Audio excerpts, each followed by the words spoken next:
Day 2 after day 1. It sounds like day 1 was a heavy workload. So how does it feel to come back and go at it again? I think it's exciting. Second session of yesterday was a little lighter, so I think the biggest thing, especially now as a pro, is like taking care of your body.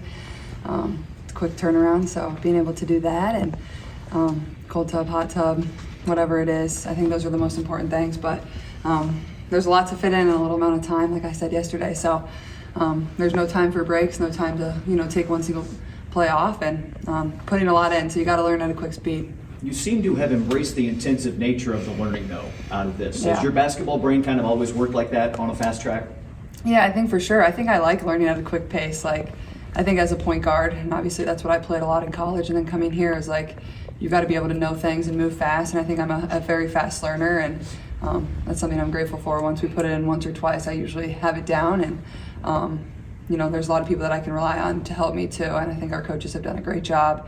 I think EW has done a really good job of helping me too when I've had questions, and really everybody, across the board, all 15, 13 people, whoever we have in the gym, nobody really needed to go over things again today. Everybody really, did their homework and was prepared coming in today too. Caitlin, at what age did you realize you kind of had that gift of not only the vision, but also being a quick study so that you can quickly absorb things? Yeah, I think it's something that's kind of developed over the course of, my basketball career. I've always been somebody that's loved watching basketball, and I think the more you watch the game and study the game, whether it's been men's basketball, whether it's been women's basketball at the pro or college level, or even growing up, I loved going to high school games in the city that I was from. So I think I just loved being around the game. I loved watching it, and I think that's the best way to learn is watching players, watching other people play. I always loved film throughout high school. I would always go in and watch film. Those are just the best ways to learn, and I think that's kind of helped my basketball IQ kind of grow and advance. Sometimes, you're kind of born with it and you have a little knack for basketball, but at the same time, I just love the game. I love being around it. I love watching it, and I think that's helped me, learn more than anything. The coach point guard synergies can be so important for a team. What struck you about Christie, her energy, and her style so far? Yeah, I love Christie's energy. It just, affects every single person around her. More than anything, she wants to win, and she wants us to be really great. She wants us to be, great people. That's going to help us, have a really great culture. And I think, her positive attitude about everything she does, I think she just instills values in us that are, obviously going to make us really successful on the basketball court, but also make us really successful people in life. And that's something that I'm really grateful for. You ever had a coach that mobile? Oh gosh, she gets down there she's down in a stance. I'm like, geez, you want to play defense for me right now? No, she's ready to go. Erica sort of talked about being a big sister to you and giving you advice. How has that been? Yeah, she's awesome. I think she's somebody that she simply just wants the best for people no matter what. And people can say that, but she really lives it every single day, and you can tell that. And she's going to push me. She's going to, hold me accountable. She's going to find ways to help me learn. But at the same time, she's going to have my back every single day. And, that's something I'm very grateful for coming into this league. Having a vet that really wants the best for you is special, and something that I won't take for granted. And, I couldn't think of coming into a better situation, and having somebody like her to learn from is, I'm just, really thankful more than anything. Is there one piece of advice that she's given you so far that stood out? I think more than anything, she just encourages me to be myself. Don't come in here and, not be me. That's the reason the Fever took me on #1 is they saw, everything that I can do. So continue to do that. But also she knows give yourself some grace. I think those two things are the two biggest things that she's told me and will help me with as we move forward here too.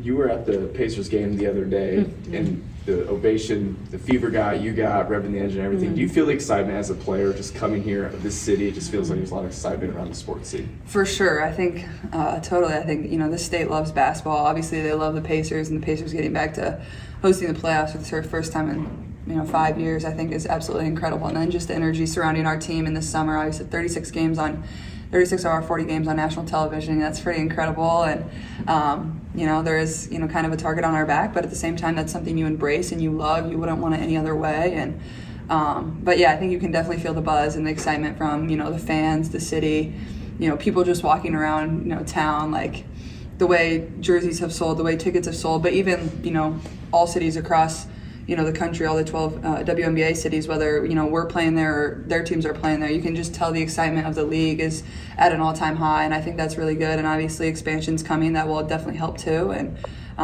we're just lucky to be a part of it and continue to help grow it. E-Dub compared Indiana to Hollywood when we talked to her. I know the excitement has kind of followed you for a little while, but I'm curious your spin on that and Indiana in particular.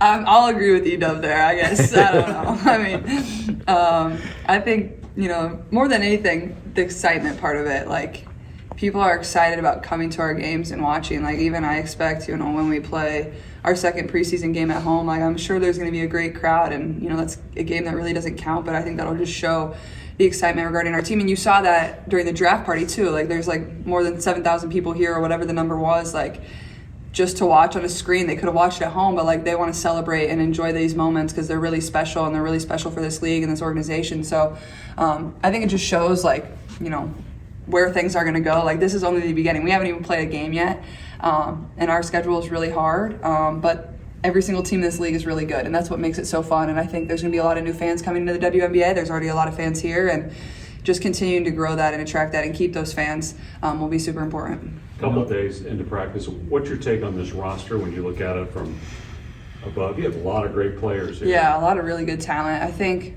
more than anything, everybody just plays so hard. Like, nobody takes a possession off, and that's even like what Coach Christie said after practice today, is like everything seems to be like a whole level up from last year already. And obviously, I don't know that I wasn't here last year, but I can feel it just by the way everybody competes every single possession. And for me, like, we got to play a lot live today. That's like the best part of basketball, so I had a lot of fun doing that. But I think everybody's just, raising the bar. They know we're going to have to be really good in a lot of areas. And, it's only day 2, and you can feel the excitement and the energy from everybody, but it's going to be able to withstand that. It's easy to be excited on day 1 and day 2, but being able to, be excited the entire year when things get hard or things get tough or you lose a game or 2, I think that's going to be the real challenge. I know it's only day 2 and we're talking about practice, but how are you finding the level of play compared to Iowa? Yeah, I think it's obviously a level above, what the college game was. I think the biggest thing is, like, my IQ and being able to pass the ball. That's always something I can be able to do.